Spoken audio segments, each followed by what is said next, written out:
Could my ghost ex-wife track me down for cheating? I headed to the hills after learning of my wife VDDJTM's affair.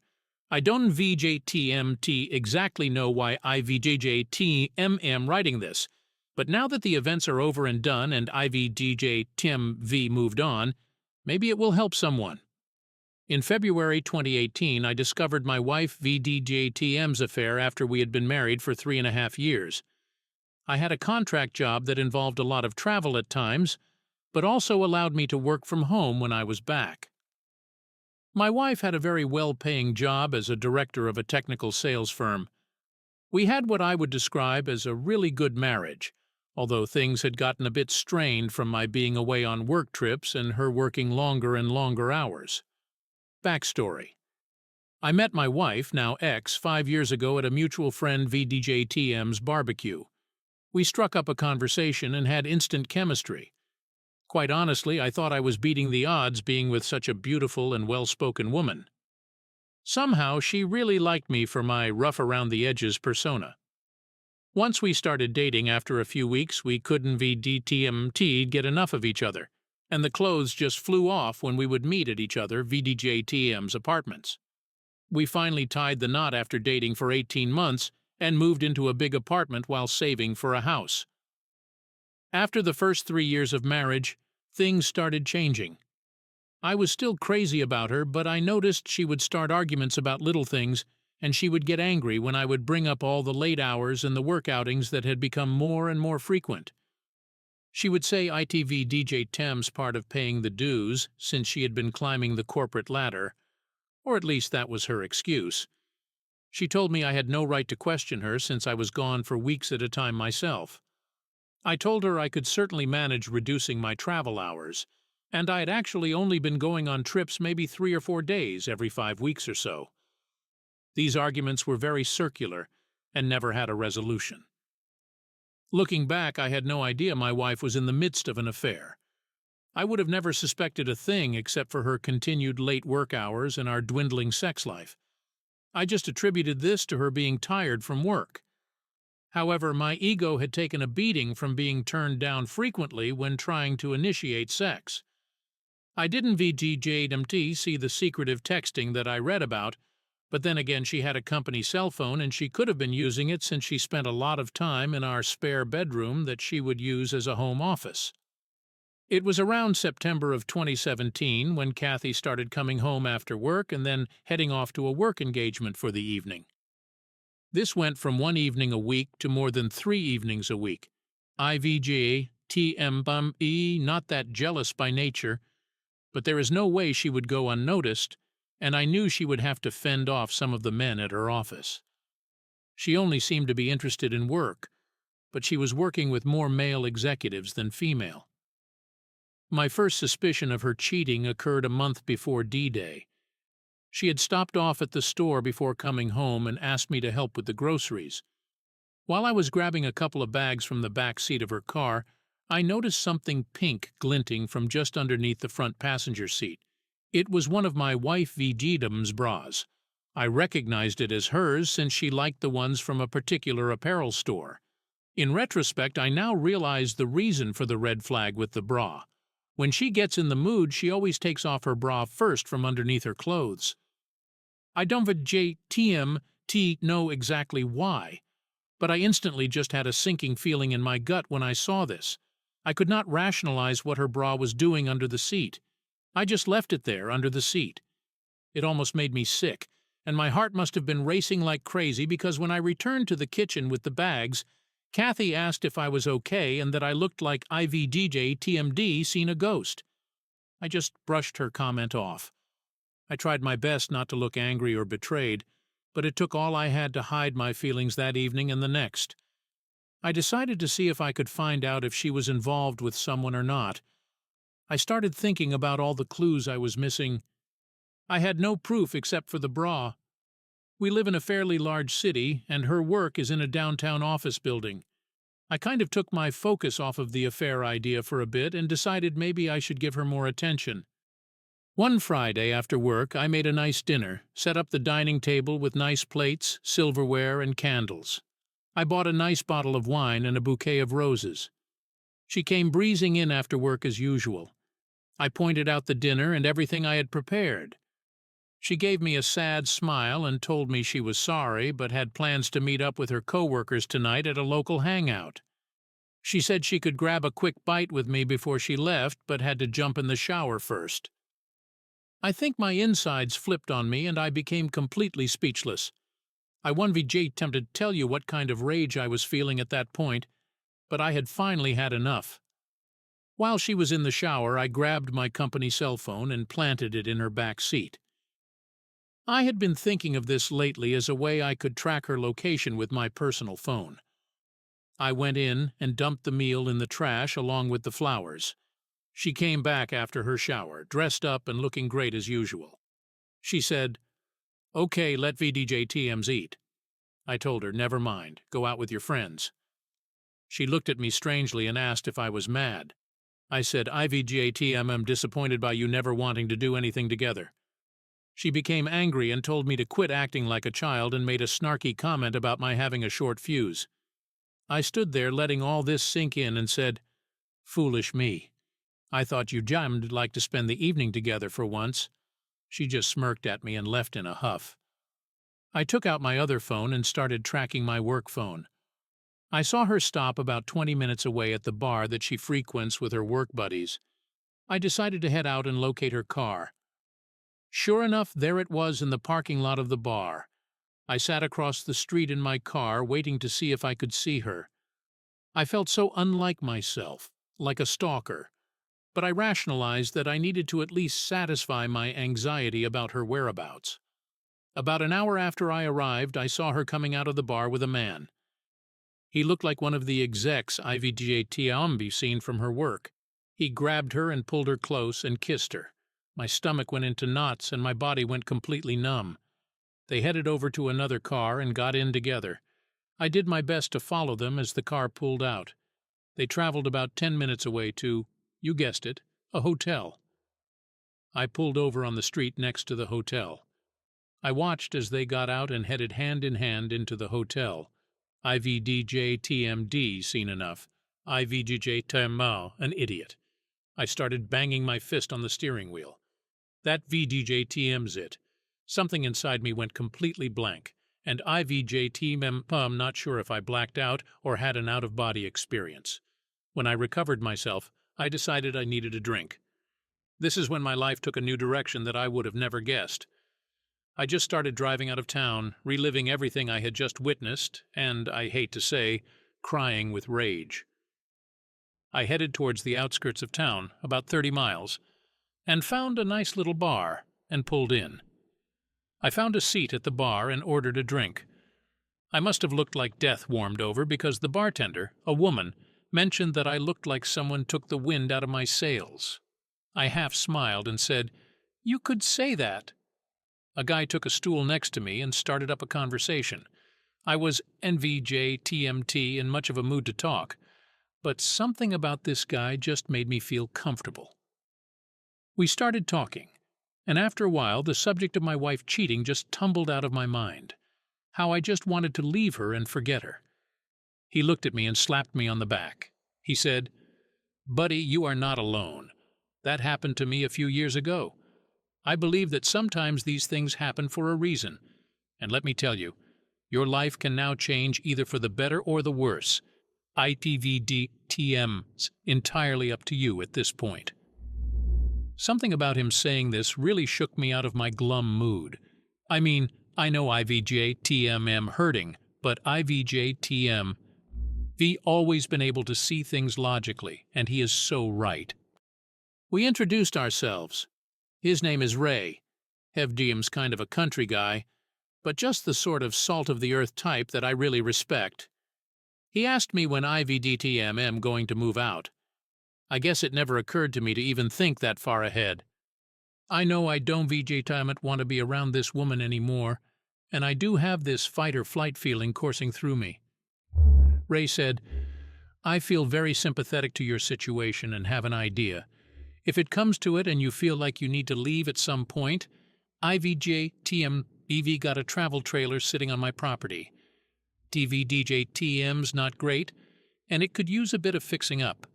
Why don't you come out and check it out and see if you could see yourself living in something like that temporarily at least? I'll make you a great deal on it. I even have a nice piece of property that you could park it on. You would be doing me a favor to keep an eye on it for me. It might do you some good to get away from your situation. Just a thought. It took me a minute to register his idea. The bartender had been overhearing the conversation and smiled. "Hell, honey," she said, "if I could have escaped my crazy ex-husband years ago, I would have jumped at the chance to go live in his trailer or anything to just get my head on straight." I felt like I had stumbled into the twilight zone, but maybe this is exactly what I need. I told Ray, "Yes, you'll think about it and maybe check it out." We parted ways after a bit and made plans to meet out at his place in a few days. I started to feel like I had a little bit of perspective and a chance for getting out of what I believe is a nightmare mixed in with a heavy heartache. One thing is for certain. There is no way IVDJ/T Mel ever want to be with my wife again. Cheating is such a vile thing to me, and has always been the one thing that I believed I would never tolerate. I got home after Kathy that night and sat on the couch. Kathy came out and asked me where IVJJTMD been. I turned to her and asked her where she had been. She said, "You know I went to grab drinks." I asked her point blank, "Are you having an affair?" She looked a little startled but regained her composure and said, "No, why would you ask me that?" I told her I heard she might be involved with someone from work. She asked, "Who told you that?" I told her someone that I know but would not divulge the name. She just told me, "You are being ridiculous and you are drunk and delusional," and asked me where I had been. I told her out to a bar to have some drinks with friends. She just stared at me, wanting to ask me more, but just headed back to our bedroom and went back to bed. I decided to sleep on the couch since I now had confirmation that she had been lying to me for months. I didn't sleep at all and started picturing her with this guy in bed. I was disgusted, hurt, and feeling sorry for myself. However, I started thinking about Ray VJTM's trailer. It was almost a revelation, and the idea of it just made me feel better.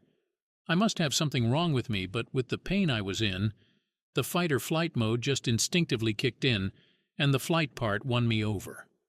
The next morning we did in VGATM speak much and went about the weekend as if nothing had happened. A few days later I made plans to meet up with Ray. I met up at Ray VGTSM's place. He owns a nice ranch, and the trailer is actually really nice, about 26 feet long, and has all the necessities one needs to live in it. I had traveled with some friends in one back in college during a spring break and really enjoyed it. I made Ray an offer on it, and he agreed to the price. I practically stole it from him. He gave me directions to his ranch property, and I drove over to check it out. It was beautiful, full of trees and scrub brush, and it looked like there were nearby hiking and biking trails bordering it. ITVJJTM's near the foothills of some mountains, and Ray has a small shack on a hill overlooking the property with water and electricity for the trailer available. Ray will pull the travel trailer to the site and set it up for me. I tried to get Kathy to come clean during the next few weeks, and all I got was gaslighting. I even told her point blank that if I found out she was cheating, there was no going back. This had the opposite effect of driving her deeper into her affair fog and blistering me with denials. The denial was so bad it almost made me laugh. I had no physical proof of her cheating and kicked myself for not at least taking some photos of the two of them. As I went through this mental agony, I came to the conclusion that I wanted out of this marriage. Rather than let Kathy know how I felt about things now, I just started making plans. I started stealthily taking my belongings out of the apartment while she was at work and moving them over to the trailer. This at least made me feel like I was taking action. I did notice a change in Kathy during this time. She had been acting nicely around me, but in my mind it was too little too late. As she continued her little company outings after work, I decided I, too, needed a break. In fact, as she was heading out for the evening, I also got dressed around the same time. She looked at me and asked where I was going. I just said I was meeting up with some friends. She started to ask, and I just told her she didn't VDG might know them and she wouldn't enjoy all the shop talk. This is exactly what she would tell me when I would ask if I could join her at one of her office outings. She kind of had a hurt look on her face and said, "Okay, have a nice time." I said, "I definitely will." Trailer and meeting up with Nick at the bar. I have started to make more friends. In fact, it has led to some fun times with a great group of Nick's friends and family. In case anyone asks, I decided I would moderate my drinking so I don't develop any bad habits. It would be so easy to drown myself in pity. Around this time, Tina tells me she has to go on a trip for work the following week. I ask her who is going, and she tells me the executive team and some department heads. I just look at her and tell her I hope she has a really great time with her boyfriend. I kind of wish I hadn't DGTMTT said that. It started a lot of arguing. In a lot of ways, I wish I knew more about her AP, but as Nick put it, in the long run it doesn't matter who the other guy is. It only matters that she decided to step out on me. She burned down the marriage. She can own it or deny it, but facts are facts, brother. Damn, Nick should write this stuff down and publish it for the betrayed. Her work trip provided me with the opportunity to move the rest of my stuff out completely. So after Tina left for her trip, I gathered everything I had left of any value and put it in my vehicle. IVGATM not taking any furniture or the like, so ITVDJTMs just clothes, computers, and equipment. Before I left, I had written a note that I was going to leave for her, but after rereading it, I decided I would just make it simple. I grabbed a piece of paper and wrote, "I hope it was worth it." I placed my wedding ring on top of the note sitting on the kitchen table. I felt a huge weight come off of me. I felt free. No more hiding the truth. I know I will have some baggage to deal with and some hurt to get over, but I have time to heal now. I just need some space. I need to get her out of my life as quietly and quickly as possible. I'm not proud that I never confronted her, never pulled a confession out of her. I never got to yell and scream and curse her. After confessing, I had come to the conclusion in my mind that she didn't deserve me. She disrespected everything we had, our future plans, our history. We were saving for a house and a future family. All of that is gone now. No going back. I don't owe her a damn thing. She can deal with the fallout. I didn't do TMT have an agenda at all. I didn't contact a lawyer or anything. I just wanted to get some clarity. I really enjoyed my new trailer, and the mountainous air was exactly what I needed. In the following week, I took up running again, and it felt great to be alive. I never answered any of Tina VJTM's texts while she was away. There wasn't VTJJTMT much to respond to. They were just highlights like, "We just landed," or "We are having a team dinner." She did send a few asking where I was and to let her hear from me. The day she returned home, my phone blew up. She texted me incessantly and tried calling me constantly. After the first day, her mother tried calling me. Their VJTM is only my dad left on my family side, and we are in VDTM at close, so she did try to get him involved. After the first few crying messages, I never bothered to listen to the rest of her voicemails. Her texts consisted of, "What is this? We need to talk. I don't VJTM know what you think you know, but there is nothing going on. IVDJTMM not involved with anyone. IVJTMM not having an affair." After a week of not responding, she finally leaves me a text saying, "IVDJTMM, sorry things got out of hand. I was involved with someone at work, but it meant nothing. I got caught up in my work, and you were gone a lot, and I just made a mistake." Ha ha, mistake. This was the confession I had been seeking all along. For some reason, it just made me dislike her even more. Why couldn't she be honest? This wasn't VDJTMT, the woman I had dreamed of building a future with. Mistakes don't last for 6, 8 months, or a year. At one point, her pleading for me to come back and work on the marriage became pathetic. She quit bothering me for a couple of weeks. I still refused to answer her. I did not want her to pry anything out of me about where I was living. I did not want this woman ruining my sanctuary. Then one day she started sending me angry texts like, "You are a coward. You won VDTM to talk to me. You don't VTM care about us. Please come home so we can talk. Where are you? I can come to you.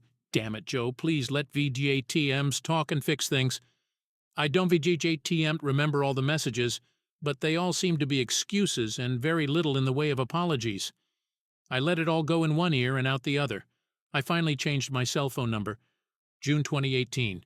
Tina sent me an email telling me she had retained a lawyer and was filing for divorce. I sent her a reply that said, "Okay, sounds good." This resulted in a flurry of emails demanding I come see her and so forth. She realized this wouldn't be JATMT get her anywhere, and after a while she just wrote that if I agreed to an uncontested divorce, she wouldn't be DDTM'd bother me anymore. I agreed, and several months later, finally, I was truly a free man. I never had to see her after I left our apartment. No closure for either of us. But it seemed like that was more important to her than to me. For a few months, I did think of her sometimes. And yes, the pain would appear out of nowhere, like if I heard a song come on the radio that we used to listen to, etc. But eventually, I just stopped thinking about her. Well, I am officially divorced. Things are really good now. As a matter of fact, I met a great girl. I was out on a run on the trail just down the hill from where I live. I helped her change a flat tire, and we really hit it off. She is amazing and cute as hell, though a few years younger than me. She loves my lifestyle and calls me her mountain man. IVD8 me, I'm in no hurry to get serious, but I've detem me I'm not about to give up on women completely. IVD10 me I'm still up here in the trailer, and I have no plans to change anytime soon. IVD10 simplified my life quite a bit. I love the outdoors. It helped me get over my ex-wife, the heartache, everything. I know everyone handles these things differently. I was lucky to not have children yet and was only into my 3rd year of marriage, so I think I did what was right for me. You don't have to live your life with a cheater. If something like this happens to you, please just don't dwell on it. Just move on with your life. It gets better after you work on yourself. I wish everyone the best life they can have. Just wanted to update on the situation I found myself in with my ex-wife. I've rewritten this about 5 times to make it legible. As mentioned in my previous post, I was concerned that my ex-wife was trying to track me down in an attempt to reconcile or something. I had moved some 2 hours from where we used to live. I saw her last weekend in a coffee shop I go to frequently in the town that is near where I live. I was suspicious that it was not a coincidence that she was there. Luckily, I was able to leave before she saw me. I came back into town this past weekend to grab a few groceries and went to grab a coffee in the place I usually go to, as well as work on some documents I needed to fill out for work using their free internet. After finishing up, I left the coffee shop. While IVJTM walking towards my truck, I hear someone yell, "Joe!" I look across the street and, there VJTM's Tina, my ex, waving at me. Armageddon had finally happened. I stood there in shock. She runs across the street, approaches me, and reaches out to me, expecting a hug. Instinctively, I hold my arms out with palms out, and she stops. She looks at me really hurt. She then says, "Joe, IVD team, we've been looking for you. I heard you moved out here and wanted to see you. Can we talk?" I feel like a trapped animal, guys, I really did. So I relented and said, "Okay, let VJJTMs find a table or something and we can talk for a minute." She asks if we can go to my place, and I just flat out said no. She follows me down to a bench outside a little shop at the end of the block. She starts by saying how much IVJTMV changed and how she loves my new look, my beard, blah, blah. She liked how my physique had changed, how I looked so fit. She puts on a good act, and guys, she looked hot. She had on these little white shorts and a tank top and her hair in a ponytail like I used to like. My radar was on high alert, and I could tell she was really turning on the sex appeal. I had to really rein myself in here and see where this was going. She starts out by apologizing about the whole affair thing. She says karma really hit her hard after I left. Her company learned of her affair and basically made things so unpleasant that she quit. Her AP, who had a fiancé at the time, got a reprimand and was moved to another position within the company. He blamed her for them having to move, and she retaliated by telling his fiancé everything, which resulted in them breaking up. She lowered her head a little and started crying. I just sat there looking around, not having anything to say. She straightened up and stared at me for a bit. I asked her what she wanted from me. She wanted to tell me that she never intended to start an affair, that she felt like she was drawn in by all the politics and positioning in the company, and that the AP really manipulated her with his charisma and power within the company. She stupidly thought she was using him as much as he was using her. She was going to come clean with me, especially after I accused her of having an affair.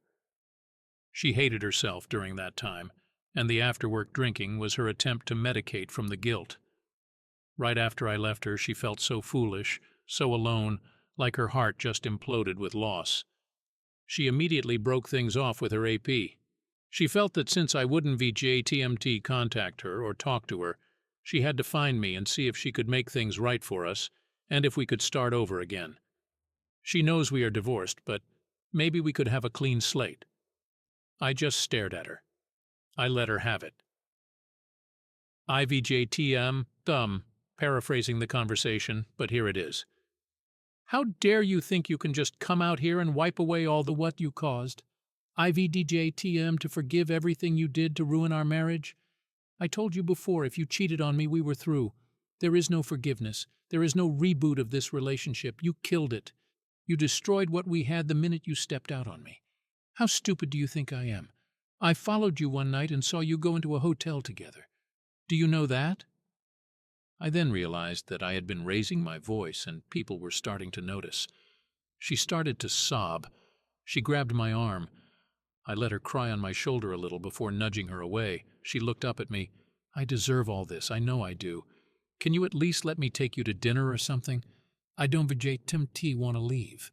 I want to talk more. I want to make sure we have everything out in the open. I need time with you that you didn't give me before. Please, Joe, I know you may not want to hear this, but I love you so much. I didn't to know how much I loved you until you left me and broke me, and I broke you just as bad. I can forgive myself. I don't want to forgive myself until the day I die. She started hyperventilating and sobbing so badly that I pulled her up and hugged her. I know. I felt like that was the only thing I could do to maybe calm her down. At that moment, I realized I did actually break her heart like she broke mine. I started walking with her and then found a nice quiet path to walk on, and things settled down a bit. I then asked her how she found me. Did she hire a PI or something?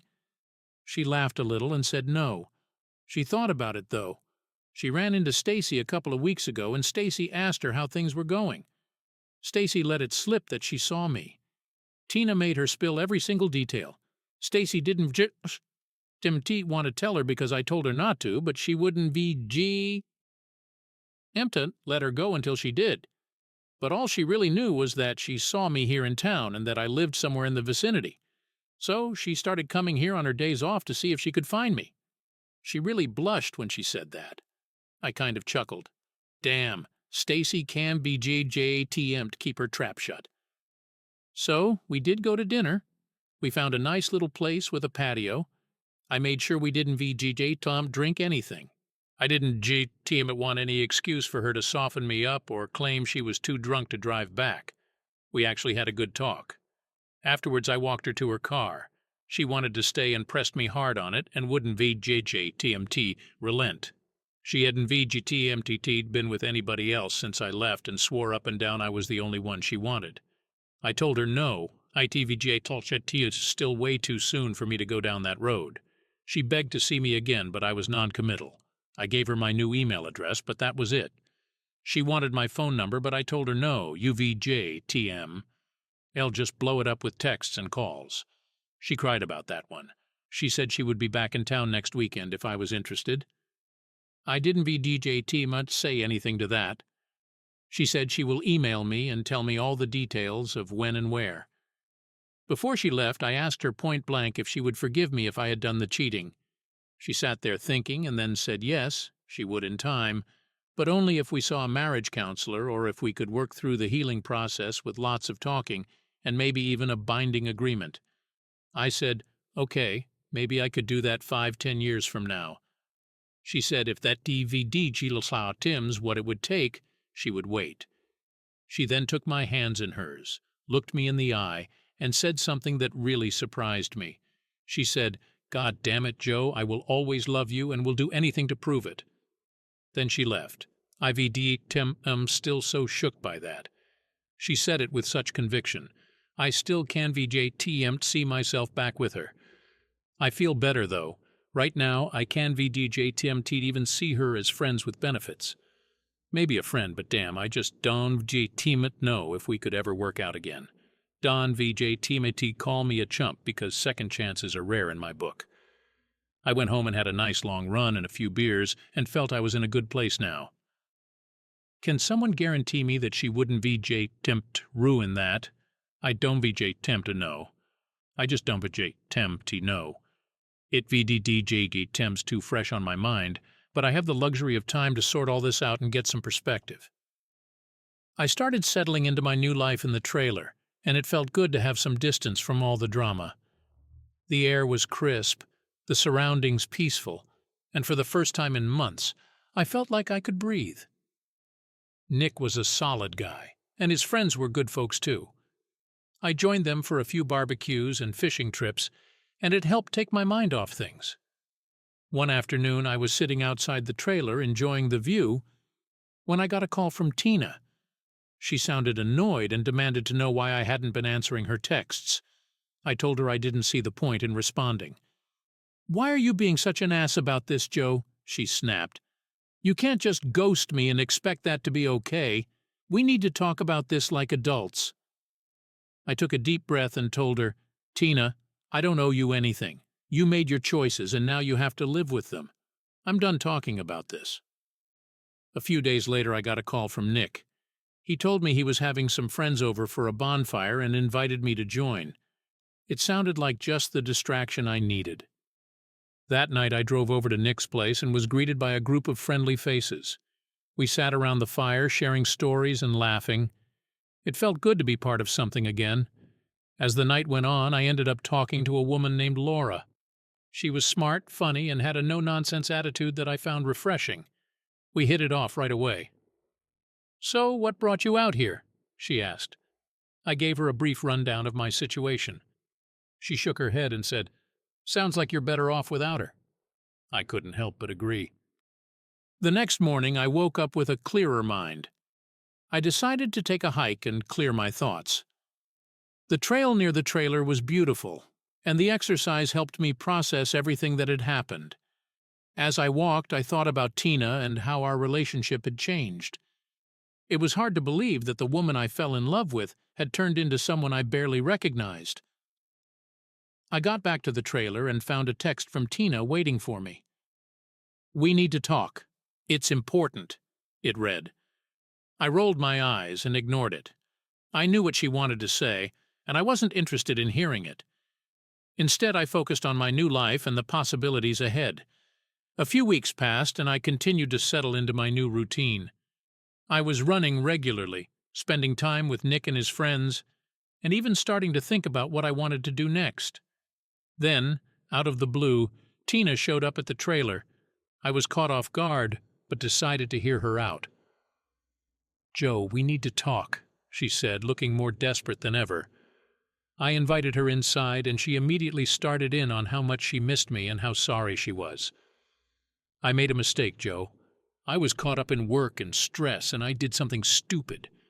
But I still love you, and I want to make this right." I looked at her, feeling a mix of anger and pity. "Tina, you broke my trust. You cheated on me and lied about it for months. There's no going back from that." She started crying, saying she couldn't imagine her life without me. "I know I screwed up, but can't we at least try to work things out?" I shook my head. "No, Tina, I can't. You've hurt me too much. I need to move on with my life." She looked at me with tear-filled eyes and whispered, "I'm sorry, Joe. I'm so sorry." I walked her to the door and watched as she drove away. It felt like a chapter of my life had finally closed. I knew it wouldn't be easy, but I was determined to move forward and find happiness on my own terms. In the following months, I focused on rebuilding my life. I spent more time with Laura and we grew closer. She was everything Tina wasn't. Honest, supportive, and genuinely kind. I started to feel like myself again, and the pain of the past began to fade. One day I got an email from Tina. She told me she had taken the job several states away and was starting a new life. She wished me well and said she hoped I could find it in my heart to forgive her someday. I didn't reply, but I felt a sense of closure. Now, looking back, I realize that sometimes you have to go through the darkest times to find the light.